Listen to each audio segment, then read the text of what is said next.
perguntar hoje, o que você mais gosta, em cima de tudo isso que você tem de currículo aí, de fazer?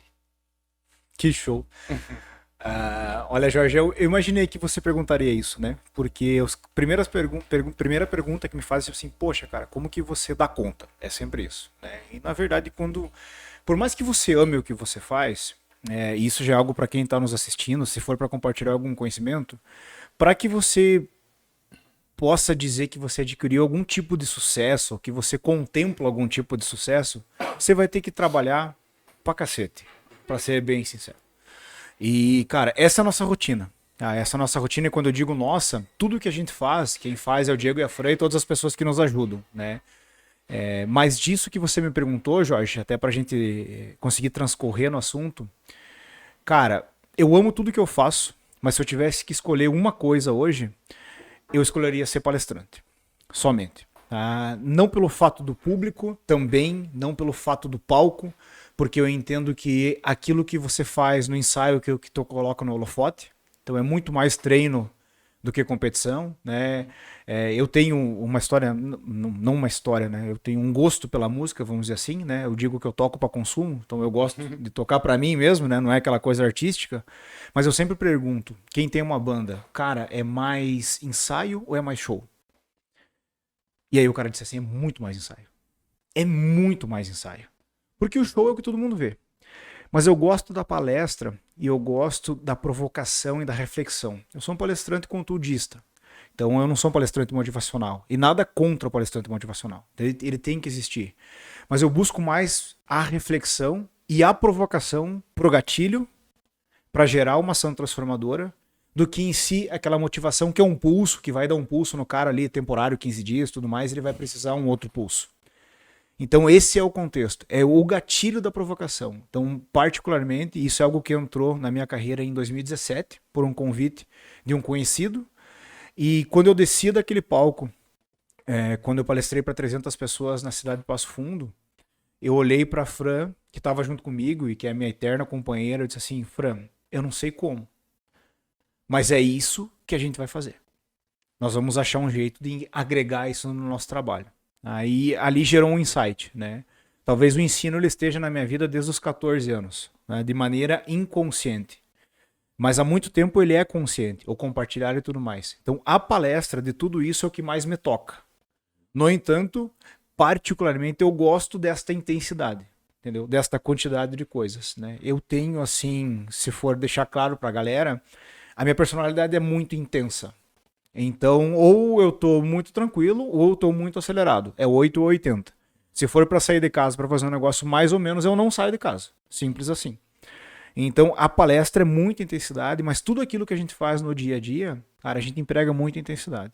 Mas, particularmente, isso me toca de um jeito diferente, entendeu? Aquele sentimento de realização, de tudo mais, da pessoa te dizer assim, cara, eu acompanhei um material que você compartilhou. Pô, eu tive lá em tal lugar e eu voltei aqui porque eu gostei. Então isso é algo que de fato faz a diferença para mim hoje, que é o fazer a diferença no outro, seja como ele entender melhor. Vou puxar o gancho que a gente Fica à tem vontade. essa mesma sensação já no podcast, né, Jorge? Muito bacana, assim, Porque assim, a gente tá crescendo a nossa audiência. Nós estamos no começo de um projeto, são Sim. 13 episódios ainda, só que já vem pessoas que comentam, pô, escutei tal episódio, vi não sei o que, escutei o que você falou, mexeu comigo, ou, que nem o Jorge comentou, te conheci do podcast, né? Cara, esse tipo de coisa que você começa a mover e causar nas pessoas é bacana. Perfeito. Teve uma frase que você falou sobre motivação que uma vez eu vi num palestrante no último RD Summit, que eu estava em Florianópolis, onde o cara falou assim, a motivação ela é perecível, haja imediatamente, né? Então eu vejo muito assim, pra gente já começar no 12 nesse podcast, né? Pra você que tá aí e talvez tire um insight disso aqui ou nos outros episódios, nesse, seja lá onde for, seja em palestra, cara, às vezes você se motiva com alguma coisa. A gente vai falar algumas coisas aqui, dar uns insights, umas ideias que o cara fala, nossa, isso é da hora. Só que isso é perecível, né? Aquela motivação, aquele negócio, aquele gás, ele é perecível. Então ele fala, haja imediatamente. Eu achei sensacional, porque o mundo precisa ter ação, né? E assim, tem até uma frase bacana da Mari, que fala o seguinte, da Mari Coelho. se você é motivado por aplauso, qualquer crítica vai te parar. Uhum. Então, eu conheço tanta gente que fez centenas, dezenas de treinamentos, né, motivacionais e continuam fazendo e fazendo e fazendo. Quando eu acredito muito que tudo aquilo que a gente tem, tudo aquilo que a gente precisa, na verdade, já está dentro de nós.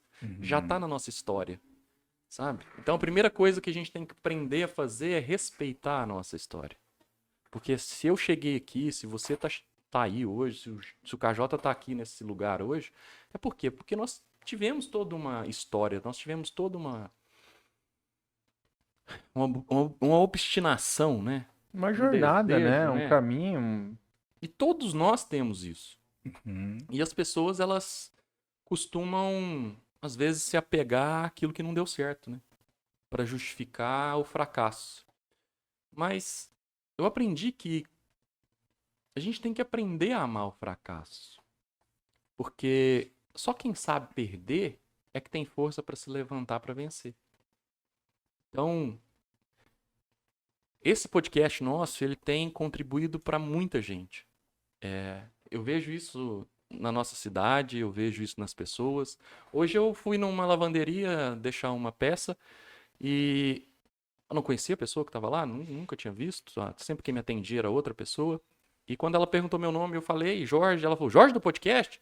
Eu olhei assim, fiquei pensando. Falei, Mas até então, né, eu não me identificava assim.